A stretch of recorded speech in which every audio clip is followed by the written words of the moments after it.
하나님은 이 땅의 아픔을 다 알고 계십니다. 하나님은 전지전능입니다. 전지는 모르는 것이 없습니다. 하나님은 반지하에서 이렇게 고통받는 사람들의 그 마음까지 다 아시고, 돈이 없어서 힘든 사람들 아시고, 가정의 아픔이 많아서 주위에 또 얘기할 수 없는 사람, 이 모든 사람들의 아픔, 그들의 흐르는 눈물을 다 알고 계십니다. 하나님은 돈이 없어서 고통받는 사람들, 가정의 아픔으로 고통받는 사람들, 관계로 인해서 아픔을 겪는 사람들, 아까 권사님 기도하셨는데 질병으로 신음하는 사람들을 다 알고 계십니다. 우리 하나님은 그들을 돕고 싶어하고 고치고 싶어하는 좋은 아버지이십니다. 하나님은 전지전능해요. 전지 다 알시죠. 근데 전능도 있습니다. 하나님은 말씀 한마디로 모든 것을 해결할 수 있는 능력이 있으십니다. 그런데 하나님은 하나님이 결정하신 게 있습니다. 하나님은 사람을 통해서, 우리와 같은 연약한 사람을 통해서 이 땅을 치유하기로 결정하셨습니다. 굉장히 비효율적인 방법이죠. 우리를 쓰는 게 굉장히 비효율적인 방법이죠.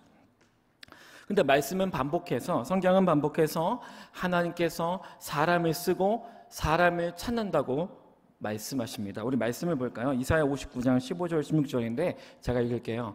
여호와께서 이를 살피시고 그 정의가 없는 것을 기뻐하지 아니하시고 사람이 없음을 보시며 중재자가 없음을 이상히 여기셨으므로 라고 얘기했습니다.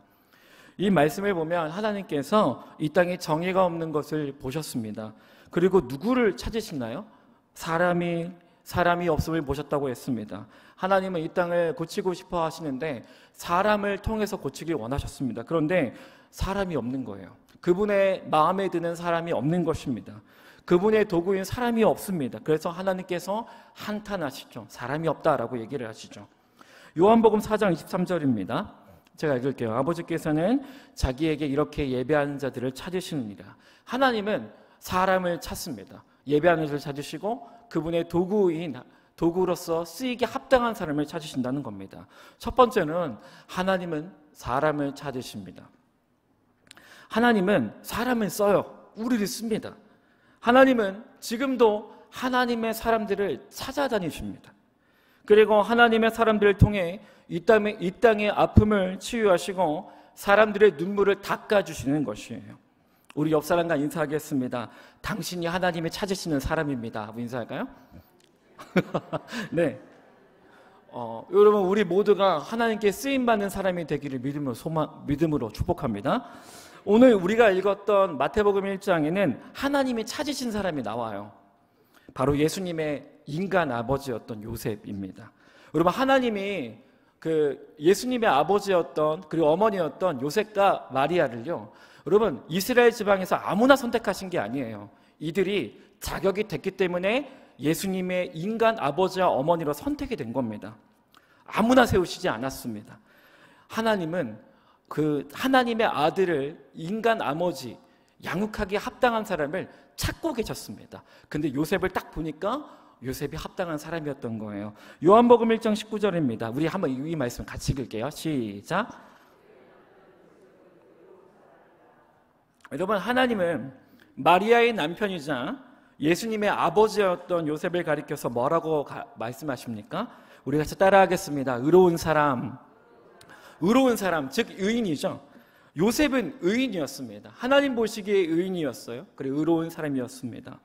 하나님은 어떤 사람을 쓰시냐면 의인이고 의로운 사람을 찾으신다는 겁니다. 하나님은 아무나 선택하지 않습니다. 여러분, 하나님 지금도 사람을 찾는데 의로운 사람을 찾아서 이 땅을 바꾸세요.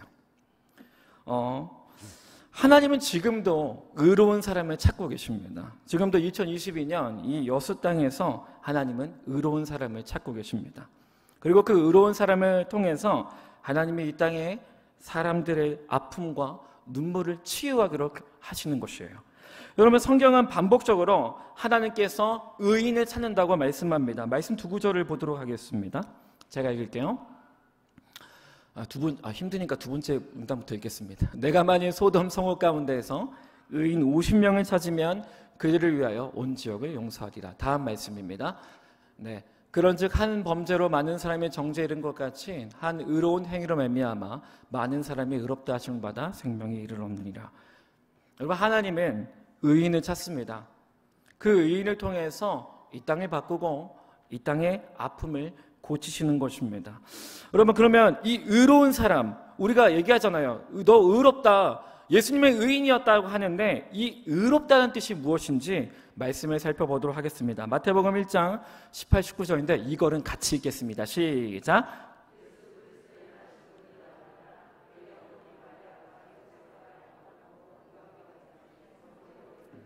나타났더니 그의 남편 요셉은 의로운 사람이라 그를 드러내지 아니하고 가만히 끊고자 하여. 요셉 이야기를 좀 하겠습니다. 요셉은 아내가 될 사람이었던 마리아의 아픔을 덮었죠. 그럼 요셉이 마리아와 약혼을 합니다. 동거하기 전에 아내 될 사람인 마리아가 임신을 하게 됐다는 것을 알게 됐어요. 그리고 요셉은 이때 시점으로 요셉이요, 이 아이가 예수님인지 몰랐어요. 성경을 읽어보시면 요셉은 몰랐습니다. 하나님은 일부러 맨 마지막에 요셉에게 모든 것을 알려줘요. 여러분, 요셉은 몰랐습니다. 즉 요셉의 입장에서는 당연히 마리아가 임신을 한 것이 뭐라고 생각이 돼요? 불륜을 저지르는 것으로 판단이 되죠. 여러분, 당시 이스라엘 율법으로는요, 마리아는 돌로 쳐서 죽어야 했어요. 하나님의 법이 그랬습니다. 가늠한 여자는 돌로 쳐 죽였습니다. 요셉이 볼 때 너무 정당했어요. 아내 될 사람이 자기를 배신했고 간음죄를 저지른 것으로 판단이 됐기 때문입니다. 자신의 인생에 상처를 줬잖아요. 그런데 놀랍게도 요셉이 어떤 걸 합니까? 이 모든 일을 덮어요. 놀랍지 않아요? 이 모든 일을 덮어요. 마리아를 용서한 것이죠. 그리고 어떻게 합니까? 주위 사람들에게 소문을 냈을까요? 안 냈을까요?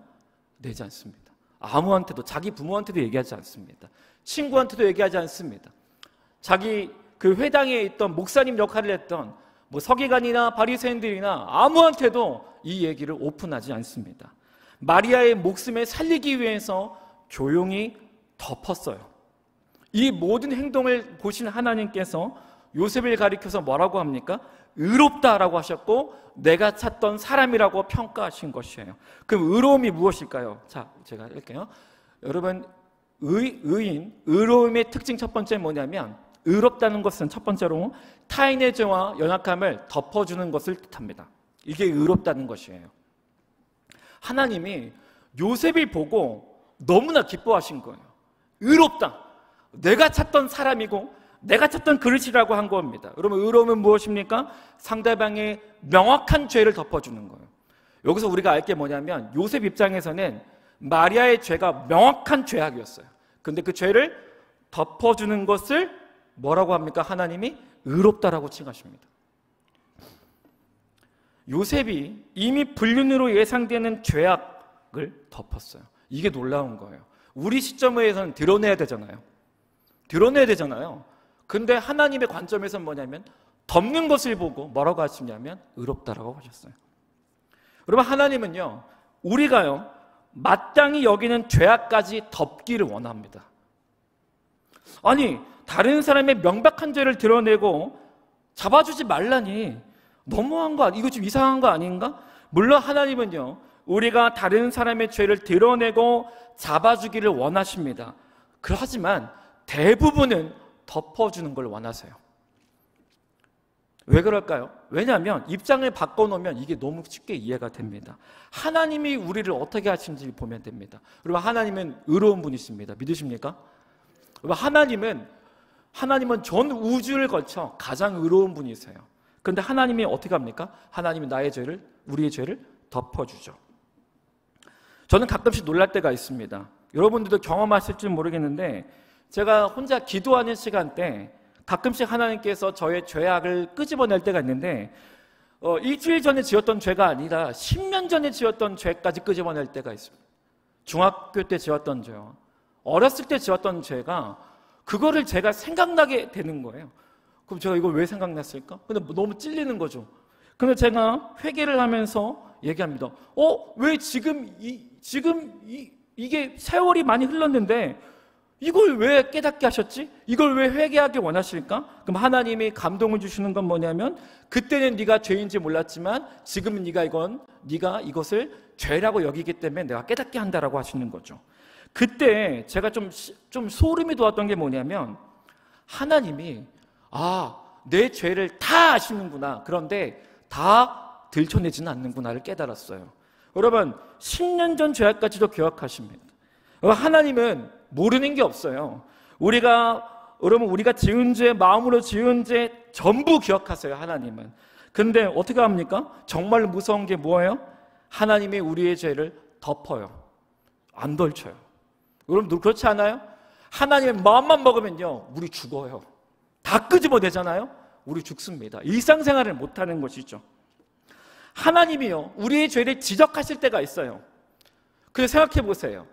우리가 회개기도 언제 이렇게 진지하게 합니까? 거의 안 하고 하나님께 도와달라는 기도를 많이 하죠. 근데 하나님 그렇다고 해서 우리를 안 사랑합니까? 아니죠. 하나님이 일부러 우리의 죄를 들추지 않아요. 덮어요. 왜요? 그분이 의로우시기 때문입니다.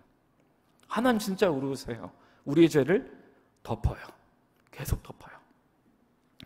제가 청소년부 수련회 갈 때마다 은혜를 경험합니다. 하나님께서 청소년들에게 이렇게 얘기하는 거 한 번도 못 봤습니다. 여러분, 청소년들을요, 정말 보면 나쁜 놈들입니다. 왜냐하면 1년에 한 번 기도합니다. 여러분, 우리도 다 그랬죠? 1년에 한 번 기도해요, 걔네. 6개월에 한 번 기도합니다. 근데 하나님께서 이렇게 하신 적 한 번도 없어요. 야, 이 나쁜 자식아, 네가 1년 동안 나를 떠나 있다가 나타났어? 이제 수련회 와서 나를 사랑한다고? 네가 지금까지 저지른 죄악을 봐라. 아니야. 너 일주일 안에 또 배신할 거 아니야. 내가 널 못 믿고 용서해줘? 이러신 하나님 한 번도 본 적 없어요. 여러분, 회개합니다. 회개하도 20, 30분 합니다. 여러분, 솔직히 20, 30분 회개한다고 해서 그거 다 회개할까요? 아니죠. 하나님이 조금만 지적해요. 회개할 거 엄청 많아요. 근데 하나님이 다 들추지 않아요. 그리고 거의 회개 안 합니다. 회개 안 하는 애들도 있거든요. 근데 하나님이 걔네까지 다 품어요. 그거 볼 때마다 제가 은혜 받습니다. 하나님이 얼마나 사랑이 많으십니까? 여러분, 제 기준으로는 하나님 얘네 은혜 주면 안 돼요. 근데 하나님 은혜 주죠. 여러분, 애들이 너무 놀라요. 하나님이 자기를 이렇게 사랑하시는 거에 대해서. 그래서 그 받은 사랑과 은혜 때문에 아이들의 삶이 변합니다. 제가 한 집회에서 있었던 일을 잊을 수가 없습니다. 강사 목사님이 기도회를 인도하는데 갑자기 기도회 중간에 진지한 시간에 대해서 신디사이저만 이제 깔리고서 강사님이 멘트를 하더라고요. 여러분, 이곳에 지금 하나님께 죄송해서 미안한 마음 가진 사람 있지요. 항상 넘어지고 죄짓고 반복되는 모습 때문에 하나님께 죄송한 마음 가진 사람 있어요? 여러분, 예수님이 여러분을 기다리십니다. 우리 예수님은 여러분은 항상 은혜로 품으시고 그분의 피로 깨끗하게 해주십니다. 그러니까 두려워하지 말고 예수님께 나오세요라고 했어요. 그러자 조용한 그 순간에 한 여자애가 우는데 너무 슬프게 우는 거예요. 근데 그때 다 침묵을 했거든요. 걔가 우는 소리가 전 예배당을 다 채웠습니다. 슬프게 우는데 여러분, 제가 뒤에서 듣는데 같이 울었습니다. 저 소리가 슬퍼서 우는 소리가 아니었어요. 은혜 받아서 우는 소리였어요. 은혜 받아서. 저도 같이 눈물 나요. 하나님 계속 넘어지고 쓰러지고 죄짓고 해도요, 예수님은 은혜로 우리를 덮습니다. 예수님 항상 우리를 이렇게. 그때 이 여자애가 너무 많이 우는 거예요. 그때 이 울음이 전염이 되면서 눈물바다가 되기 시작하는 거예요. 여러분, 하나님은 의로운 분이십니다. 믿습니까? 그 의로운 하나님은, 여러분, 의롭다는 것이 무엇이냐면 죄를 들추는 것이 아니라 사랑으로 덮어요. 내가 널 끝없이 용서한다. 요셉이 그런 마리아를 보고 죄를 들추지 않고 명백한 죄악이었는데 어떻게 해요? 자기 아내를 사랑으로 덮잖아요. 그걸 보고 하나님께서 말씀하시죠. 의롭다 하시잖아요. 의롭다고. 여러분, 하나님은 마찬가지로 하나님은 우리가요, 다른 사람의 죄와 연약함을 기꺼이 덮기를 원하십니다. 하나님의 찾으시는 사람, 의인의 특징이기 때문입니다. 제가 하나 더만 얘기할게요. 세 번째 일환데 집사님, 목사님의 죄를 덮다라는 건데, 문희건 목사님의 책이라고 충성은 무조건 복종하는 게 아닙니다의 책에 나오는 간증입니다. 제가 이 간증을 여러 번 들었는데 책에도 나오더라고요. 그러니까 이게 실제 있었던 일인 것 같아요. 한 목사님이, 이게 1980년대 후반에 있었던 일인 것 같아요. 한 목사님이 어느 교회에 부임을 합니다. 이 목사님의 능력껏 목회를 하니까 교회가 점점 부흥이 됐어요. 근데 교회가 점점 막 소문이 좋아지니까 새신자들도 많이 왔죠. 그런데 이제 신방을 막 했나 봐요. 신방을 했는데 어느 집사님 집을 신방합니다. 근데 일이 터졌죠. 목사님이 딱 오시자마자 갑자기 이상한 냄새가 나는 거예요. 무슨 냄새였냐면 담배 냄새였습니다. 집사님이 너무 놀란 거예요. 이 냄새는 자기만이 감지할 수 있는데 목사님한테 나는 거죠. 그래서 몇 번 확인하는 거예요. 신방하고 있는데 목사님 옆에 붙어서 코를 킁킁거렸답니다. 명백한 니코틴 냄새였어요. 그러면 1980년대 후반입니다. 1980년대 후반. 바로 이거는 목사님 아웃입니다. 이제 당에 소집되고 노예에서 결의가 돼서 목사님 사역을 못하는 거죠. 알고 봤더니 이 목사님이 능력은 있으셨는데 끊지 못하는 것이 있었습니다. 그 담배였습니다. 그래서 목회를 하다가 스트레스 받으면 담배를 많이 피셨대요. 근데 그날도 신방하기 직전에 뭐 어떻게 피셨고 냄새를 다 제거했는데 이 집사님의 코에 발각이 되신 겁니다. 왜 발각됐냐면 이 집사님도 예수 믿기 전에 많이 하셨던 것 같아요. 그래서 이 집사님이 걸리셨던 것 같아요. 여러분, 이렇게 되면 우리 일반적인 사람은 어떤 반응이냐면 바로 선임 장로님을 찾아갑니다. 어떻게? 제가 지금 이상한 걸 느꼈는데요. 왜요? 제 코에서 니코틴을 감지했습니다. 당신이 핀 거 아니야? 담임 목사님한테 나요. 그럼 이제 당회가 다 소집돼가지고 장로님들이 이제 특공대가 가가지고 한 명씩 돌아가면서 냄새를 다 맡겠죠. 당회실 다 들치고 막 잠깐 소지품 검사하겠습니다. 왜 이래? 소지품 검사하겠습니다. 목사님 이게 뭐예요? 이거 뭡니까? 근데 하나님께서 이 집사님 믿음이 되게 좋으셨대요. 하나님께서 여기까지 밀려왔대요. 왜? 빨리 장로님들한테 가서 오픈하고 싶다. 이거는 심각한 죄잖아요. 근데 여기까지 올라왔는데 하나님의 감동이 들립니다. 네가 너의 리더를 위해서 기도해라. 아무 말도 하지 말고 너의 리더를 위해서 기도하라. 그래서 실제로 이 집사님이 철야 기도를 하고 새벽 기도 때 이런 기도를 했답니다. 우리 목사님 담배 끊게 하소서. 실제로 여러분 진짜 무식하지 않습니까? 1980년대 믿음의 성도님이었어요. 근데 이제 금요철야나 새벽에 크게 할 수 없잖아요. 목사님 담배 끊게 해주세요. 이러면 난리 나잖아요. 어떻게? 목사님 담배 끊게 해주세요. 이렇게 한 거죠. 아무도 못 듣게. 아내한테도 얘기를 안 한 거예요. 이 집사님이 그날부터 숙제가 생깁니다. 목사님이 이제 나가고 설교할 때 이제 뭐 끝나고 이제 악수 같은 거 하거나 하면 옆에 가서 계속 냄새를 맡았대요. 킁킁킁킁. 실제로 맡았대요. 킁킁킁킁. 근데 오랜 시간 뒤에 여러분 이 집사님이 계속 침묵했대요. 자기만 아는 거예요. 아무도 몰라요. 근데 어느 날 킁킁을 했는데 냄새가 안 나더래요. 그래서 목사님을 불러서 당회실로 갔대요. 목사님, 혹시 예전에 저희 집 신방 오실 때 기억나냐고. 그때 담배 피셨죠? 근데 목사님 이 사실 아무도 모르고 사실 아무도 모릅니다. 혹시 끊으셨어요? 했더니 목사님이 얘기를 하더래요. 어느 날 담배 냄새만 보면 구토 증상이 올라왔대요. 담배 냄새만 맡으면 구토가 나서 끊었다고 얘기하는 거죠. 집사님의 기도가 응답이 됐어요. 네, 응답이 됐어. 근데 이 집사님의 말이 더 은혜입니다. 목사님, 이 일은 하나님과 목사님 저만 합니다. 제가 담배 끊을 수 있도록 기도했어요. 목사님, 훌륭한 주회종 되세요. 하고 누가 얘기했는지 다 퍼졌어요. 한국교회에. 다 퍼졌는데 아마 목사님이 이제 하라고 한 것 같아요.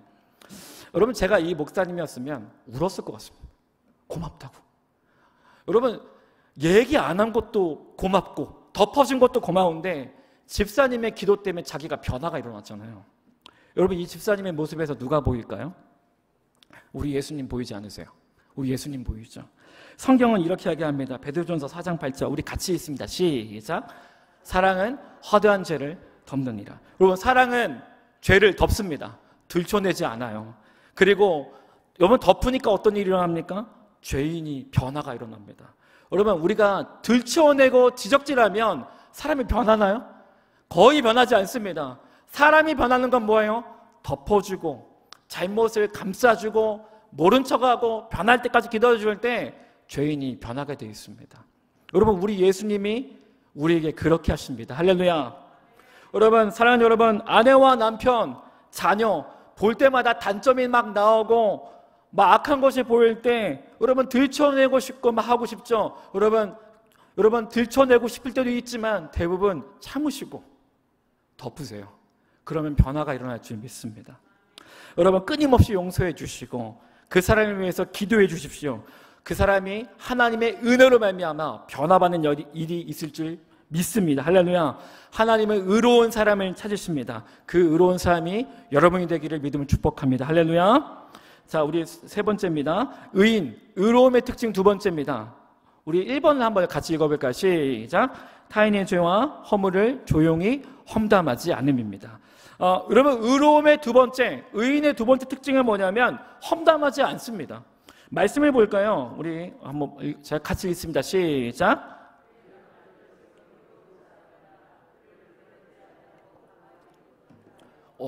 그를 드러내지 아니하고 가만히 끊고자 했다라죠. 요셉은 사람들에게 소문을 내지 않았어요. 이게 정말 대단한 겁니다. 여러분, 요셉은 이걸 소문낼 수 있었어요. 자기가 피해자임을 증명할 수 있었거든요. 근데 요셉이 어떻게 합니까?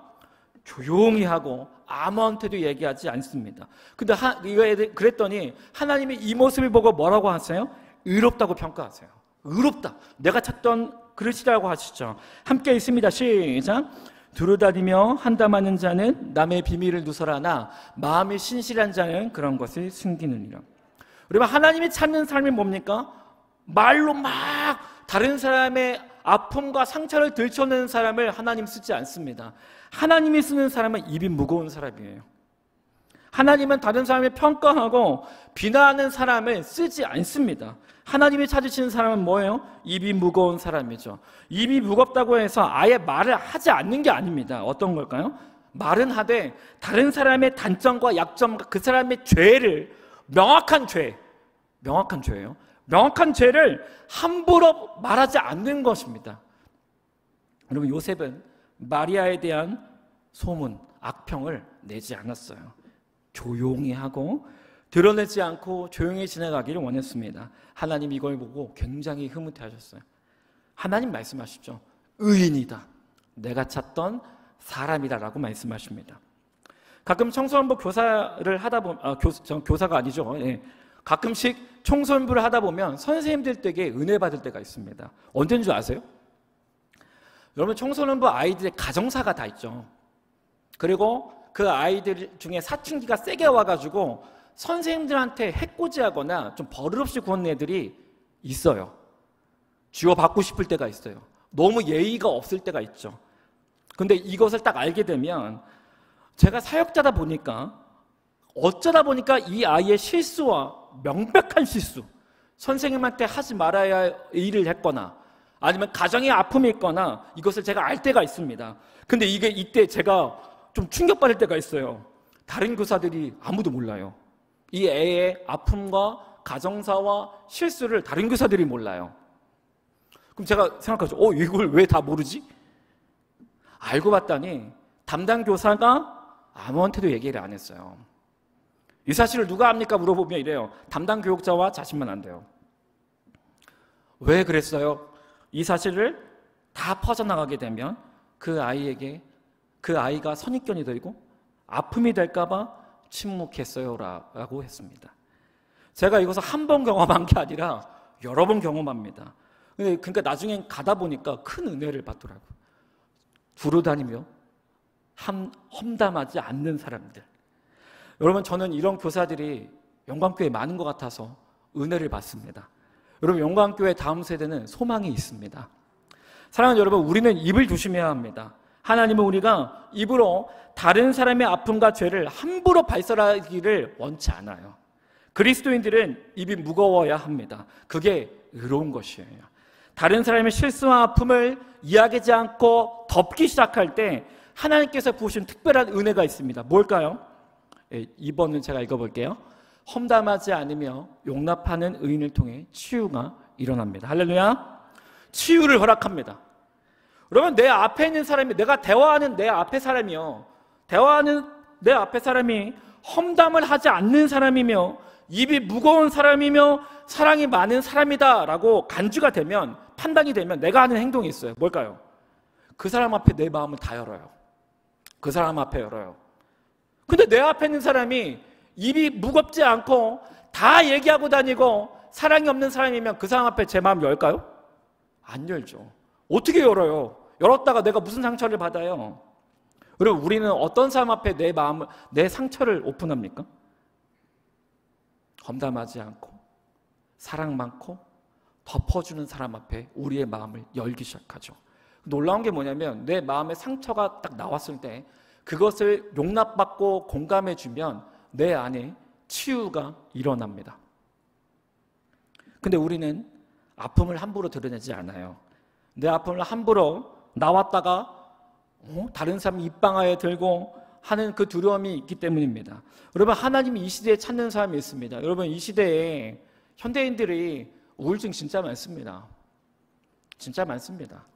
그리고 얼마나 마음이 아픔이 많을까요? 많을까요가 아니지, 많습니다. 근데 이게 예배 때 치유가 되는 영역이 있고요, 기도 때도 치유가 되는 영역이 있는데 하나님께서 특별하게 치유의 통로를 주신 데가 있습니다. 바로 그것이 어디냐면 믿음의 공동체입니다. 믿음의 공동체를 통해서 우리의 마음을 치유합니다. 어떤 공동체일까요? 얘기해도 험담이 나가지 않고 다 덮어주는 공동체 앞에 우리의 상처가 딱 나왔을 때 치유가 일어나는 것이에요. 여러분, 저는 세 번째를 해주시겠어요? 마지막 세 번째입니다. 구역 모임을 위해서 좀 기도하는 시간 가졌으면 좋겠는데, 구역 모임을 통해서 치유가 일어나도록 기도하자입니다. 여러분, 저는 구역 모임에서 이런 것들이 많이 일어났으면 좋겠습니다. 우리의 아픔이 치유되는 방법 중에 하나가 뭐냐면 기도 있고요, 예배 있지만 또 하나의 방법이 나눔입니다.